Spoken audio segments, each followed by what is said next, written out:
ഇന്ദ്രേട്ടനിപ്പോ ശരിക്കും ചാരുമോൾക്ക് അച്ഛനെ പോലെയായി. ഇന്ദ്രച്ചൻ. അമ്മയോ അച്ഛനും ഇല്ലാത്ത കുട്ടിയല്ലേ സീതേ. അവൾക്ക് കൊടുക്കാവുന്നത്ര സന്തോഷം കൊടുക്കണം. കുറെ കഴിയുമ്പോ വേറെ കുട്ടികളുണ്ടാവില്ലേ? അപ്പോ അവളെ വേണ്ടാന്ന് വെക്കുമെന്ന് ചോദിച്ചു എന്നോട്. ഇന്ദ്രേട്ടൻ എന്തു പറഞ്ഞു? എത്ര കുട്ടികളുണ്ടായാലും മൂത്ത കുട്ടി ചാരുമോളായിരിക്കുമെന്ന് പറഞ്ഞു. അപ്പൊ മുതല് അവളെന്നെ ഇന്ദ്രച്ചാന്ന് വിളിക്കാൻ തുടങ്ങി.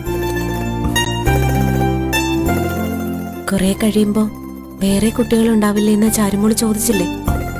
ഉവ്. കുറെ കഴിയണോ ഇന്ദ്രേട്ടാ? വേണ്ടേ? സ്വന്തം കുഞ്ഞിന്റെ പിറന്നു വീഴുമ്പോഴുള്ള കരച്ചില് കേൾക്കാൻ ഒരുപാട് കൊതിക്കുന്നുണ്ട് ഞാൻ. താമരപ്പൂ പോലെ ഓമനത്തുള്ള ഒരു കുഞ്ഞു മുഖം, അത് സ്വപ്നം കാണുന്നുണ്ട് ഞാൻ. കുറച്ച് കഴിഞ്ഞു പോരെ സീതേ. ഒരു 4-5 മാസം ചുമ്മാ കറങ്ങി നടന്നിട്ട് പോരെ? എങ്ങോട്ട് പോവും?